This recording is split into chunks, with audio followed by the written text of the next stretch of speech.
Welcome back. Last के videos में हमने बात किया था कि हमारे पास पाइथन में किन किन तरीके के मॉड्यूल्स हैं। तो हमने बात किया था बिल्ट इन मॉड्यूल्स के बारे में और हमने बात किया था स्टैंडर्ड पाइथन मॉड्यूल्स के बारे में। तो सबसे पहले हमने बात किया था टाइम मॉड्यूल सबके बारे में, जो कि हमारे पास पाइथन में स्टैंडर्ड हैं और ये सारे मॉड्यूल सी लैंग्वेज में लिखे गए हैं। और उसके बाद हमने बात किया था ओएस मॉड्यूल टाइप के बारे में, जो हमारे पाइथन में इनबिल्ट हैं और वो सारे मॉड्यूल पाइथन लैंग्वेज में ही लिखे गए हैं। पर अगर आपको और भी कई सारे टास्क करने हो, जैसे आपको ये CSV फाइल है हमारे पास, उस CSV फाइल को अगर रीड करने हो तो आप उसे कैसे कर सकते हैं। एक तरीका तो हो सकता है आप इसे खुद से फंक्शन बनाए कुछ और उस फंक्शन को यूज करें। तो उस फंक्शन में आपको क्या करना पड़ेगा, इन सारे कॉमा सेपरेटेड वैल्यू को हटाना पड़ेगा स्पेस से और उसके बाद अलग अलग रोज को अलग अलग लिस्ट या टुपल्स में कन्वर्ट करना पड़ेगा और उसमें स्टोर करके फिर आपको रीड करना पड़ेगा।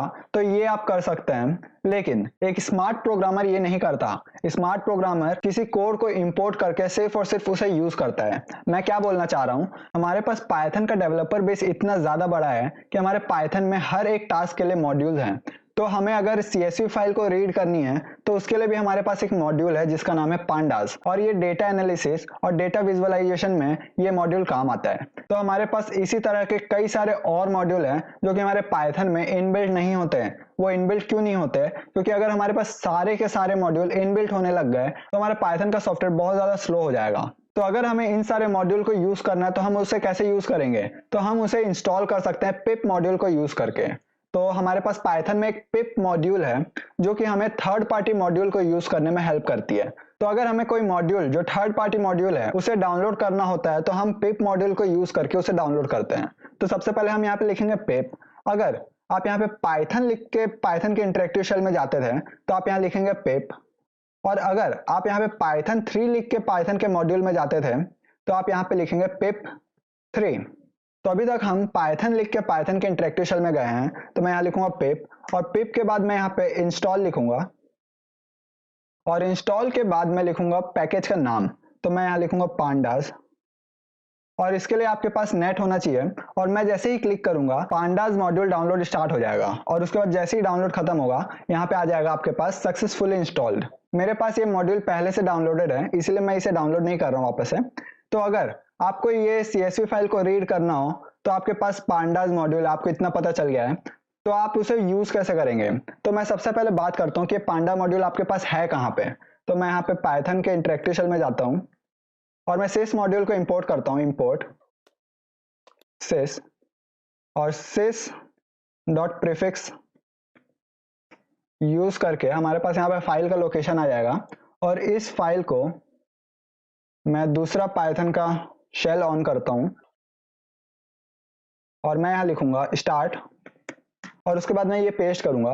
अगर आप यहाँ पे मैक या लिनक्स यूज कर रहे हैं तो स्टार्ट की जगह आप लिखेंगे ओपन और उसके बाद ये पेस्ट कर देंगे। तो इससे क्या होगा, आपका फाइल मैनेजर ओपन हो जाएगा यही भी लोकेशन में। तो अभी हमें जाना है लिब में, और लिब में जाने के बाद आपके पास जो भी पाइथन में इनबिल्ट मॉड्यूल्स होंगे उनके लिस्ट आ जाएगी। यहाँ पे आपके पास ओएस मॉड्यूल आ जाएगी। ये देखिए ओएस मॉड्यूल के बारे में हमने बात किया था। हमारे पास टिक एंटर मॉड्यूल आ जाएगा।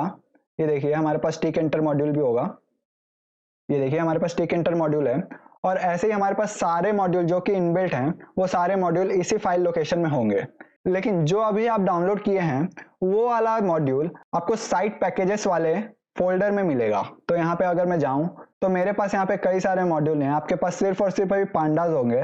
तो मैं यहाँ पे पांडा सर्च करूं तो ये देखिए हमारे पास पांडास का एक फोल्डर था और फोल्डर के अंदर कई सारे फाइल्स हैं। तो हमारे कई सारे मॉड्यूल एक ही पेज के होते हैं और कई सारे मॉड्यूल एक फोल्डर में होते हैं और एक फोल्डर में कई सारे फाइल्स होते हैं और उसके अंदर कई सारे मॉड्यूल्स होते हैं। तो इसी को हम बोलते हैं पैकेज। तो हमारा पांडास जो है इतना बड़ा मॉड्यूल है कि हमारे पास अलग से एक बुक है जो सिर्फ और सिर्फ पांडास को एक्सप्लेन करती है। तो हम पाइथन सीखने के बाद सबसे पहला मॉड्यूल जो पढ़ना स्टार्ट करेंगे वो करेंगे पांडास। तो हमारे पास ये मॉड्यूल है और ये मॉड्यूल में सारे कोड पाइथन में लिखे गए हैं। ये सी प्रोग्रामिंग में लिखे नहीं गए हैं, ये सारे पाइथन में लिखे गए हैं। तो मैं यही बताना चाहता था कि हमारे पास 3 तरीके के मॉड्यूल होते हैं। एक होता है स्टैंडर्ड मॉड्यूल जो कि हमारा सी लैंग्वेज में लिखा जाता है, और उसके बाद होता है इनबिल्ट मॉड्यूल जो कि पाइथन में लिखा जाता है, और उसके बाद होता है थर्ड लाइब्रेरी मॉड्यूल जो कि हमें पिप मॉड्यूल को यूज करके डाउनलोड करना पड़ता है। तो अगर हमें पांडास को यूज करना है तो सबसे पहले हमें इसे इंपोर्ट करना पड़ेगा, इंपोर्ट पांडास एस पीडी। तो मैं ये SPD क्यों लिखा हूं, क्योंकि अगर हमें कोई भी पांडास का मेथड यूज करना होगा तो हम यहाँ पे बार बार पांडास डॉट रीड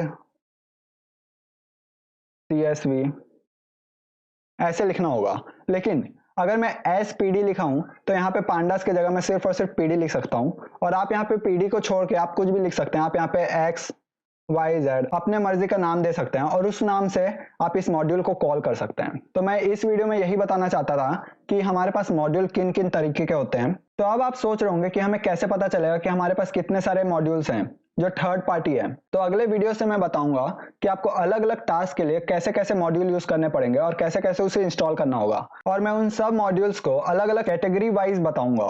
जैसे आपको डेटा साइंस में अगर जाना है तो कौन से मॉड्यूल्स आपको पढ़ने चाहिए, आपको सॉफ्टवेयर डेवलपमेंट में जाना है तो आप कैसे ही मॉड्यूल यूज करेंगे, अगर आपको गेम डेवलपमेंट में जाना है तो आप कैसे मॉड्यूल यूज करेंगे, अगर आपको डीप लर्निंग में जाना है तो आप कैसे मॉड्यूल यूज करेंगे, कौन कौन से मॉड्यूल यूज करेंगे, वो मैं अगले वीडियो से स्टार्ट करूंगा बताना। तो आई होप आपको ये वीडियो पसंद आया होगा।